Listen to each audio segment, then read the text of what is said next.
Much of the nation has lived in self-quarantine for 3 weeks now to minimize the threat of person-to-person transmission. So how has the virus not only affected the world's second largest economy, but the world's largest workforce? And with many millions returning to their workplace, how to balance productivity with people's health? Joining me for the discussion from Shenyang is Mario Cavallo, founder and CEO of M Communication Group, a Chinese-based media professional. He's also an author. His works include 2 books on China, with his most recent title, The Dragon Roars On. And from Shanghai, Professor Jing Ji-yong, Deputy Dean of the School of International Relations and Public Affairs at Shanghai International Studies University. Gentlemen, welcome to The Point. So I want to ask you about this difficult decision, whether or not to restart production for the Chinese economy. Mr. Cavallo, let me go to you first. How do you look at the imperatives of letting the Chinese economic machine rumble on versus, not roll on this time, rumbles on, versus the potential risks of doing all of these amid an unfolding epidemic, which we do not know whether it has peaked or not? Thank you, Liu Xin. And that's the point. We don't know whether it's peaked or not. And the comment that was being discussed in my circle over the last few days was this idea that something that we should be very proud of and respectful of, and that's the idea that China, from the orders of the government, but also the people, has literally fallen on the economic sword in the name of protecting people. And how much longer does that have to go on? How much longer can it go on? I don't know. But we certainly don't need any, anti-China rhetoric like you talk about in your Headline Buster show. We just don't need that now. There's still too much of it out there. Instead, what we need is to recognize that this xisheng, right, the sacrifice, the Chinese word for sacrifice, is happening. It's happening now. It looks like it still needs to happen for a bit longer. So how do you look at the sensitivity or the rationality behind this decision to ask people to go back to work slowly, although we do not know how the situation is really developing with the virus, but nevertheless, the Chinese economy can't really wait anymore in the eyes of the Chinese authority. Mr. Cavallo, once again. Well, we say we can't wait anymore. Well, what do we do when we're in situations in life when we have no choice? Sometimes this is what life brings. Life brings blessings sometimes. Life brings just neutral good days, and sometimes life brings tragedy.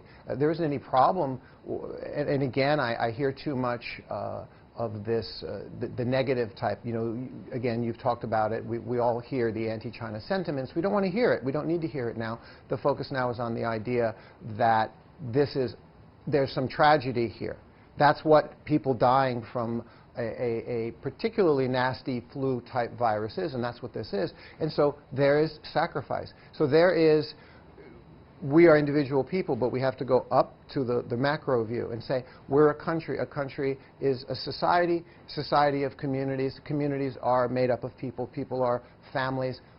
We're all having to do something we don't want to do, but it's in the name of protecting people. I'm a dad, and I have a wife. We all have our families. We're one of the ones that you mentioned, living the boring 3 weeks. We're all at home. Everything is shut down. School's shut down.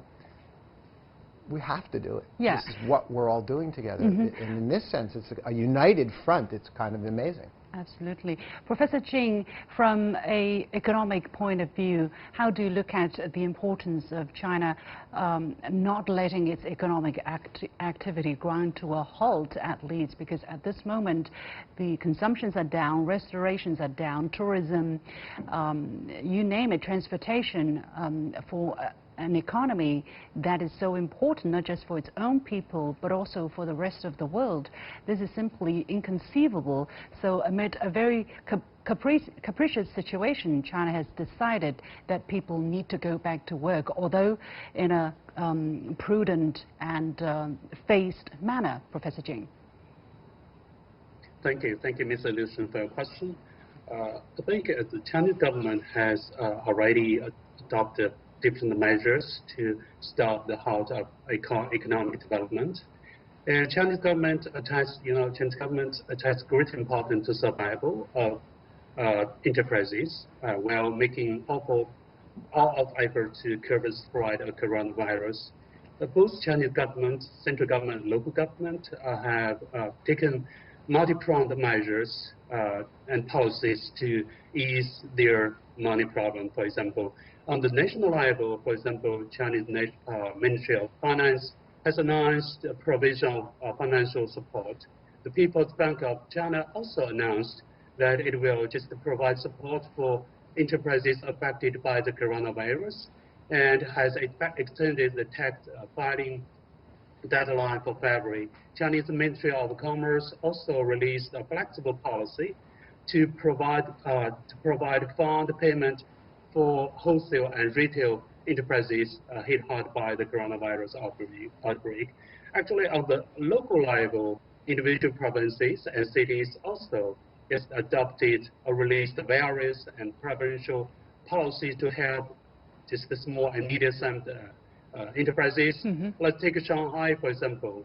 In order to beef up the confidence of small and medium-sized enterprises in the short term and just ensure stable employment, and Shanghai Municipal Human Resources and Social Security Bureau adopted a measure to reduce the financial burden of enterprises. I think those measures will be very helpful for the enterprises to just maintain their economic development. Hopefully, yes, because because from what I understand, the impact has been very big.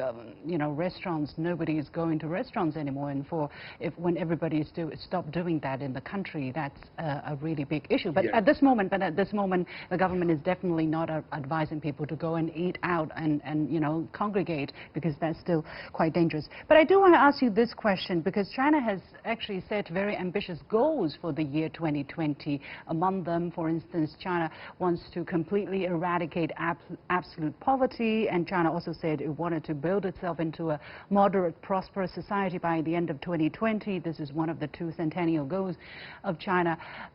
So, Mr. Cavallo, do you see any possibility that the achievement of these important goals might be affected because of what we're seeing now? Of course, we do not know. We're just speculating at this moment. Sure, but this is a speculation that I'll gladly make right now, because it's going to fall as a dual speculation. On one side, are we going to say that this is going to put a dent on what is possible in terms of growth and accomplishing a lot of those things, and say that Q1 in the first quarter?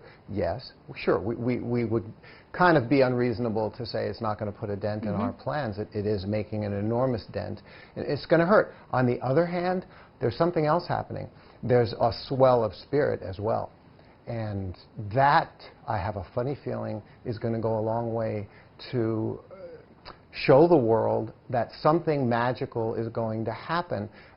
This is what happened to me over the last week or so. I posted an article about this. Stop being anti-China. Stop with all the anti-China headlines. And there was a swell of support for that. And that swell of support wasn't intellectual. It wasn't business people. It was coming from people's pride. And I'm getting a very strong sense about that. So maybe because of a crisis, actually, surprisingly, by the end of the year, we'll end up even better than we had originally planned.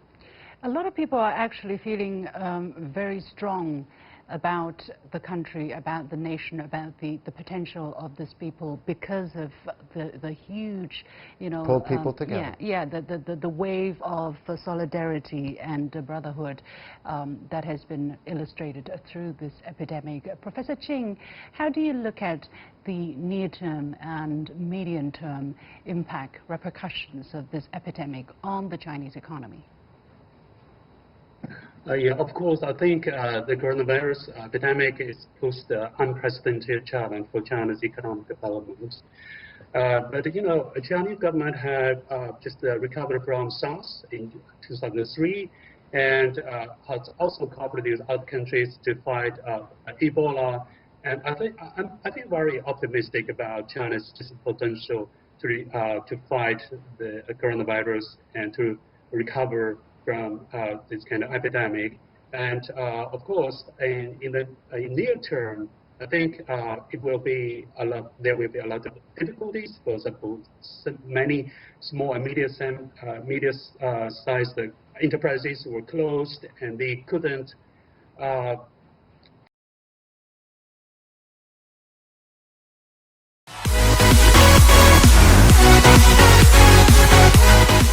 I just make ends meet, and they have to pay the salary, but they don't have any revenues, so it's a kind of difficulty. But I think these difficulties are very temporary, and because the government has to just release the very helpful policies to help those small-sized companies to survive. So I think it's just a temporary difficulty. Okay. But for the long run, Chinese government, Chinese just industry structure is very sound. And once the epidemic is successfully controlled, and Chinese government can put a lot of efforts to just revive economic development. And so what I want to say that, and I think we should be high spirit and be confident that China is strong and resilient enough. Let me leave a little bit of time for my last question. I do want to hear the comment on Mr. Cavallo on this. How do you look at the alternative of other systems? For instance, people are saying, when